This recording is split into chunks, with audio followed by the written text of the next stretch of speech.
Este mapa representa el porcentaje de adultos que son altamente religiosos en cada estado de Estados Unidos.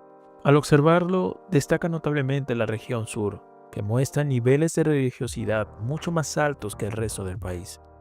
Esta área es tan característica en términos de devoción y prácticas religiosas que ha ganado su propio nombre: el cinturón bíblico o Bible Belt. Aquí el cristianismo protestante tiene una profunda influencia en la vida cotidiana y en la estructura social, y los niveles de asistencia a la iglesia a través de distintas denominaciones cristianas superan considerablemente el promedio nacional. Esto plantea una pregunta importante. ¿Por qué el sur de Estados Unidos es tan religiosamente intenso en comparación a otras regiones? La devoción religiosa que caracteriza al sur no es solo una cuestión de estadística, sino que define, en gran medida, su intensidad cultural y social. La religión aquí no solo se practica en la intimidad del hogar o la iglesia, sino que forma parte de las conversaciones cotidianas, las decisiones comunitarias y las normas sociales. Es una región donde la religión y la vida pública a menudo se entrelazan, afectando desde la política hasta la vida familiar. Este mapa revela más que estadística, mostrando cómo la religión influye en la vida pública y las interacciones sociales en el sur.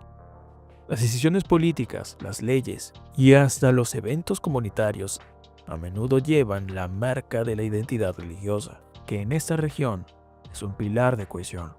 No es extraño ver cómo los valores religiosos influyen en los discursos públicos y en la forma en que las comunidades responden a los desafíos sociales. Es aún más curioso que Nueva Inglaterra, una región en el noroeste del país que fue fundada por puritanos que escaparon de Europa buscando libertad religiosa, sea hoy una de las zonas menos religiosas del país, con una alta proporción de ateos y personas que se identifican como sin religión. Mientras que los puritanos construyeron su vida en torno a la fe y las estrictas normas morales, actualmente Nueva Inglaterra muestra una tendencia hacia el secularismo y la diversidad de creencias. Esto plantea una cuestión intrigante. ¿Qué ha pasado a lo largo de la historia para que la devoción cristiana se afiance en el sur y disminuya en el norte? Para muchos, el contraste entre el noroeste y el sur resulta sorprendente, especialmente considerando las raíces puritanas de Nueva Inglaterra. Los primeros colonos puritanos veían a Europa como un lugar que se estaba volviendo demasiado secular, un mundo viejo donde la religión había perdido su centralidad. Ironías de la historia, hoy el noroeste se distingue por su baja afiliación religiosa. La transformación de Nueva Inglaterra también puede entenderse a través de la evolución de la educación y el crecimiento de la industria. La llegada de la revolución industrial trajo consigo ideas liberales y una mentalidad abierta hacia el cambio. Este cambio influyó en generaciones que se alejaron de la observancia religiosa, inclinándose hacia valores más seculares, una tendencia que más adelante se extendió al resto del noroeste de Estados Unidos. Para entender este fenómeno, debemos regresar a los primeros años de las colonias británicas en América. En 1607, los colonos británicos fundaron Jamestown, Virginia, la primera colonia inglesa permanente en América. Durante esta época, las potencias europeas como Inglaterra veían en las colonias una oportunidad para expandir su territorio e influencia económica, mediante la explotación de recursos naturales y el establecimiento de rutas comerciales. La motivación principal era económica, y la religión era visto como una extensión cultural y del sistema inglés. Estos colonos traían consigo la religión oficial de Inglaterra, la Iglesia Anglicana, que, aunque protestante, aún retenía muchos elementos de la Iglesia Católica, de la cual se había separado formalmente solo unas décadas antes. La Iglesia Anglicana, representando el vínculo con Inglaterra, fue clave en la organización social de las colonias del sur. No obstante, la religión anglicana en el sur era menos estricta y más adaptativa, en consonancia con una sociedad cuya prioridad era el desarrollo agrícola y comercial. Los anglicanos en el sur practicaban su fe, pero sin la intensidad doctrinal que los puritanos aplicaban en el norte.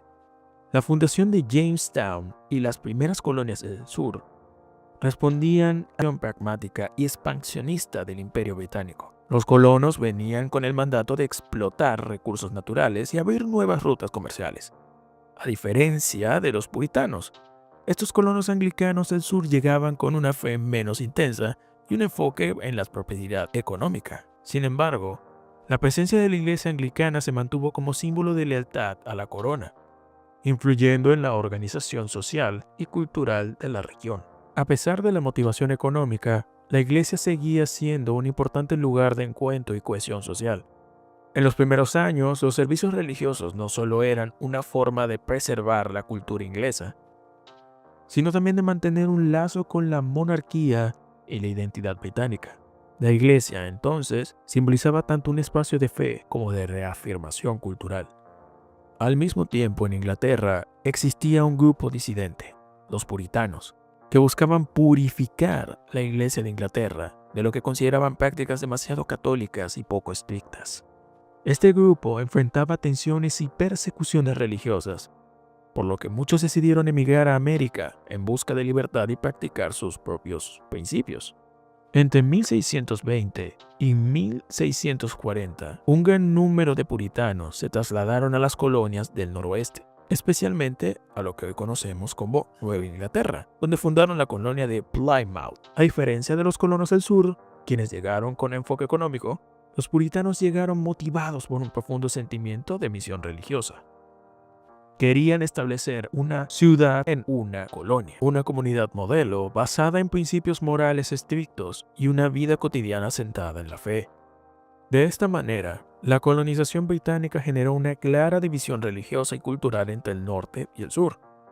En Nueva Inglaterra, los puritanos establecieron una sociedad profundamente arraigada en la religión y en la comunidad, con estrictos principios morales y un enfoque en el culto comunitario.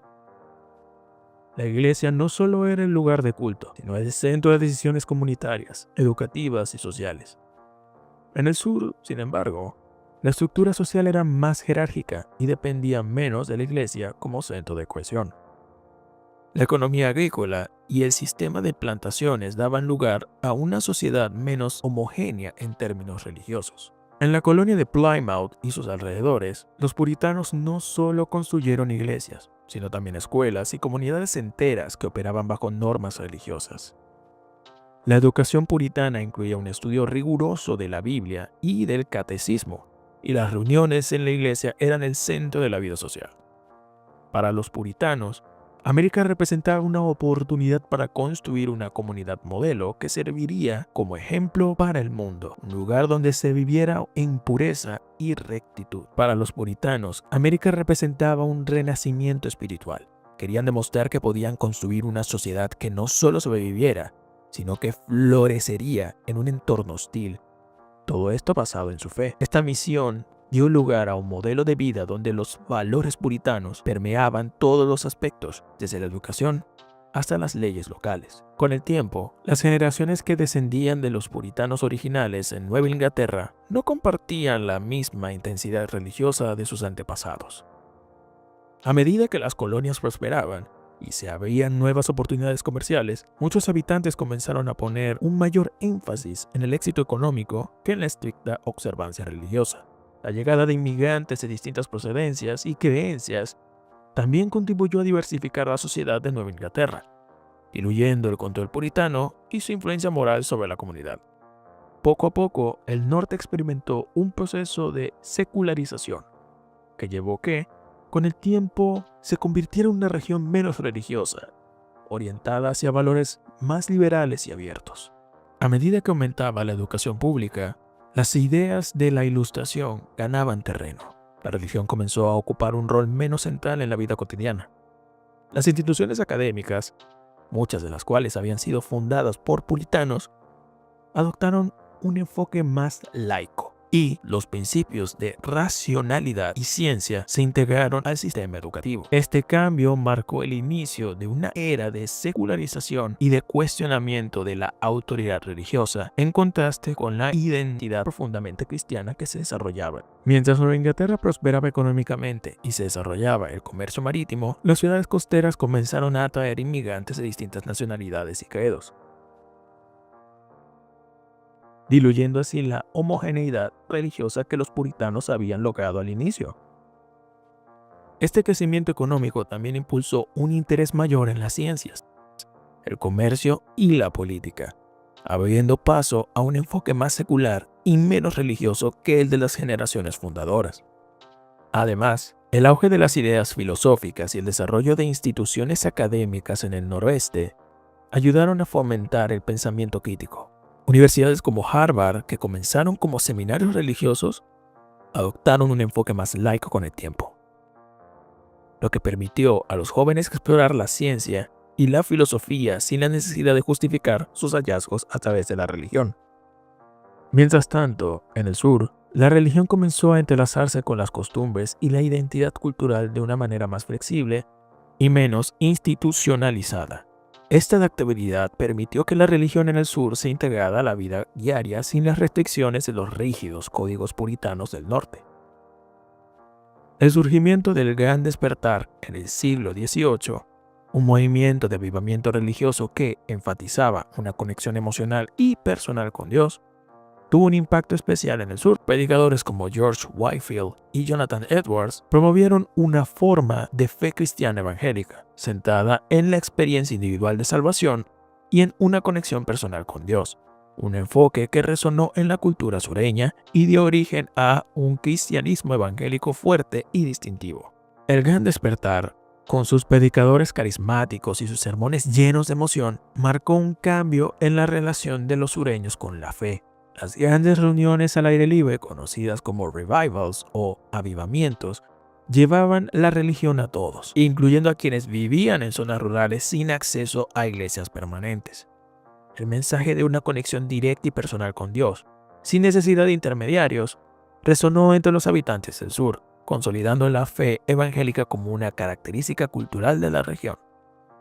Los eventos de avivamiento se convirtieron en grandes reuniones sociales, donde se compartía no solo la fe, sino también las vivencias y el sentido de comunidad. Estos encuentros contribuían a mantener la cohesión social y proporcionaban una manera de fortalecer las conexiones entre vecinos, en una época en que las zonas rurales del sur dependían en gran medida de los lazos comunitarios.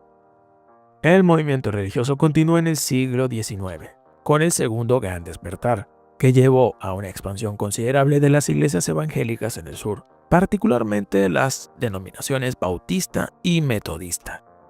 Estas iglesias crecieron rápidamente, convirtiéndose en el núcleo espiritual y comunitario de muchas áreas rurales.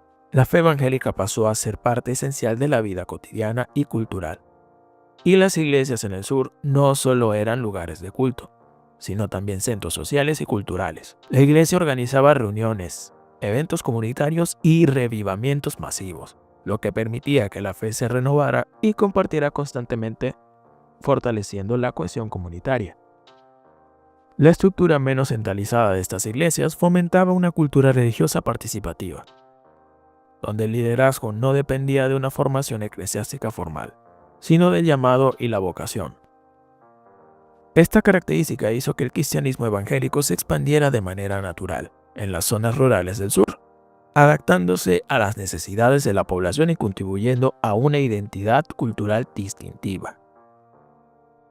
El segundo Gran Despertar amplió esta expansión religiosa, y sus efectos no solo se notaron en el ámbito espiritual. Las iglesias bautistas y metodistas ofrecían a las comunidades rurales un sentido de pertenencia y una estructura de apoyo. Los sermones enfatizaban la redención personal y la responsabilidad comunitaria, un mensaje que fomentaba una cohesión social basada en la fe y en los valores compartidos. En este contexto, la iglesia se convertía en el centro de la vida social, un lugar donde se discutían tanto temas religiosos como temas de la vida cotidiana. El mensaje de salvación personal y la simplicidad del culto evangélico se adaptaron bien a la población rural, que no siempre tenía fácil acceso a una iglesia establecida. La fe evangélica ofrecía una estructura espiritual que se amoldaba a las necesidades diarias de las familias campesinas, reforzando el sentido de pertenencia y comunidad.